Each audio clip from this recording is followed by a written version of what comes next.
Kalau bisnis lu sepi, apakah jangan-jangan lu harus bikin film aja kayak David Beckham?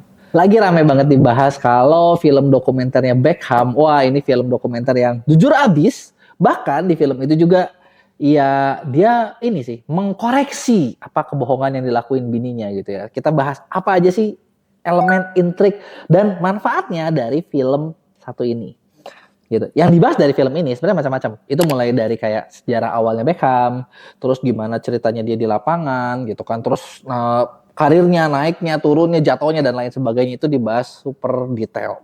Gitu, gue nggak bikin spoiler di sini. Tapi yang menarik adalah, yang gue mau bahas adalah dari film ini adalah efeknya. Efeknya ternyata setelah film ini gitu ya, kita bisa ngelihat imbas dari filmnya dari mana sih? Salah satunya adalah Google Trend. Google Trend tuh dia nyatet orang tuh nyari apa sih? Gitu. Dari Google Trend ternyata pencarian tentang David Beckham sendiri itu dari tanggal 1 sampai 7 gitu ya, itu naik banyak. Sedangkan filmnya itu keluarnya tanggal 4. Jadi kalian lihat ya, grafiknya puts gitu ya, naik gitu ya, dibandingin sebelumnya. Nah, dari sini imbasnya kemana? Udah pasti dong, brand image bisnisnya. Karena secara nggak langsung, ini kan bikin keluarga Beckham itu disorot. Jadi kalau buat kalian yang mungkin nggak ngejamanin sama zamannya Beckham gitu ya, di mana dulu wah gila dia tuh keluarganya disorot banget gitu kan. Nah di sini ini bakal balik spotlightnya balik lagi ke mereka gitu. Dan ngaruhnya di mana ya macam-macam dong. Baik apakah berita digitalnya, sosial medianya, bisnisnya apa gitu kan, jualannya apa aja, hidupnya kayak gimana, anaknya si ini gimana, anaknya si itu gimana. Yang itu bikin brand awareness-nya meningkat. Bahkan banyak komen juga nih yang bilang gini, wah gara-gara film ini, itu adalah the end of Kardashian, the new era of Beckham. Oh apa artinya nih? Ya, artinya kalau di luar negeri, reality show yang paling diminati adalah keluarga Kardashian, ini muncul lagi keluarga Beckham. Yang artinya apa? Cuan men, duit baru dong gitu kan, dapat untung baru gitu. Selain itu kita bisa lihat nih, peningkatan akunnya kayak gimana sih? Gitu nih, kalau kemarin kita sempet cek. Nah, efeknya kemana? Ke sosmednya juga. Lu bisa lihat nih ya. Ini screenshotan. Ini adalah pertumbuhan akun dari David Beckham. Ini adalah pertumbuhan akun dari Victoria. Dua-duanya naik guys.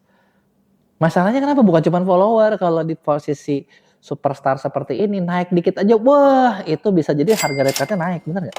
Gak mungkin kan naiknya banyak, harga cardnya naiknya cuma dikit, bener gak? Nah, itu dia yang kita bisa lihat. Dan gak cuma di Instagram, TikTok juga sama.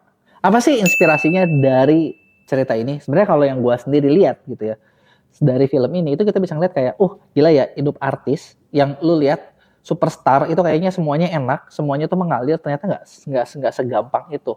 Gitu bahkan kalau lu nonton di situ perjuangannya si Beckham itu ketika gara-gara cuma satu kartu merah di Piala Dunia itu bikin jadi public enemy sampai mau dibunuh dan wah gila itu bener-bener segila itulah gitu loh. Jadi segila itulah penggemar bola atau bukan ya? Segila itulah kita menjudge orang lain gitu loh. Padahal yang mungkin cuma nggak sengaja gitu kan, bener nggak? Sesadis itu gitu. Dan itu ya bikin jadi inspirasi. Jadi kayak kalau kita ngeliat kenapa sih orang ini sukses, kenapa sih kita nggak? Tar dulu. Jangan-jangan masa lalu sama masalah dia aja beda, bener nggak? Dia ngalamin masalah yang jauh lebih berat dari lu, wajar dia lebih sukses. Nah, terus gimana analisa jangka panjangnya? Gimana efek jangka panjangnya terhadap bisnis dari keluarga Beckham sendiri? Nah, di bulan Januari katanya bisnis milik keluarga Beckham itu rugi sekitar 1 triliun rupiah. Gila, gede ya. Ruginya loh. Bisnis fashion dan kosmetiknya itu lagi di ujung tanduk dan dia rugi sampai 66 juta pounds, setara 1 triliun. Hal ini diketahui setelah pihaknya juga ngelaporin ada kerugian 6 juta pounds atau setara 113 miliar pada laporan keuangan terbaru. Terus di The Sun 10 Januari 2023, Beckham Brand Holding, perusahaan Victoria Beckham yang label fashionnya, itu juga mengalami pertumbuhan penjualan 2 digit. Nah, kenapa? Kita lihat efek jangka panjangnya terhadap bisnis keluarga Beckham. Beckham sendiri punya beberapa bisnis yang dikelola sama Victoria Beckham. Mulai dari bisnis fashion sama bisnis kosmetik, tapi itu katanya lagi rugi. Sampai total kerugiannya itu 66 juta pounds atau 1 triliun. Nah, di luar itu Beckham Brand Holding, dia juga ada juga pertumbuhan yang lagi naik di bisnisnya yang lain. Nah, terus akibat ada ruginya itu bikin si sahamnya katanya kemarin nggak dividenan. Jadi ya inilah ya, yang ini untung, yang ini rugi ya, dihitung-hitung jadinya ya lek-lek kali ya. Nah kemudian perusahaan punya keluarga Beckham sendiri itu punya utang sebesar 53,9 juta euro. Ini belum dibahas tentang Inter Miami-nya ya, klub sepak bola punya David Beckham yang kemarin juga baru heboh dengan ngerekrut Lionel Messi. yang gajinya ya lu tau lah, selangit, ngabisin duit. Ini gue tahu bakal diserang sama fansnya Messi. Tapi enggak, itu fakta ya kalau secara bisnis itu memang ngabisin duit. Tapi ya memang Messi juga membawa banyak imbas. Menang di lapangan, penjualannya laku. Ya gue nggak tahu nih ininya untung apa rugi. Tapi dengan dokumenter ini gue lihat yang menurut gue kejadian adalah ini bakal bikin brand awareness, exposure terhadap bisnis-bisnis Beckham bagus. Dan ujung-ujungnya apa? Hal ini bakal bikin ya untung dong tambah naik.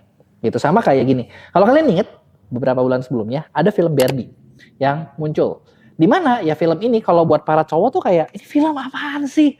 Tapi para cewek tuh kayak mengidolakan banget dan ternyata hasil dari risetnya gara-gara film Barbie perusahaan Mattel, perusahaan induknya itu bakal mengalami pertumbuhan penjualan sampai 3 tahun ke depan. Gak usah pusing karena orang tetap bakal beli Barbie.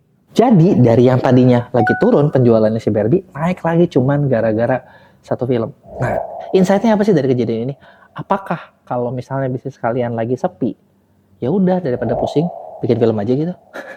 Karena begitu film kalian hits bisa jadi ya itu bakal jadi game changer. Dan ini nggak cuma sekali loh, Barbie ngalamin hal itu, Beckham ngalamin hal itu. Kalau kalian pernah dengar nama Ryan Reynolds, salah satu aktor Hollywood, dia juga jadi kaya dengan cara jual beli perusahaan. Dan salah satu perusahaan yang pernah kemarin dia baru jual adalah Wrexham United, satu klub bola yang dibeli, dibikin film dokumenternya, harganya naik banyak, dijual. So makin gampang ya. Ternyata kayaknya kalau zaman sekarang gak laku-laku, bikin film aja. Menurut kalian gimana?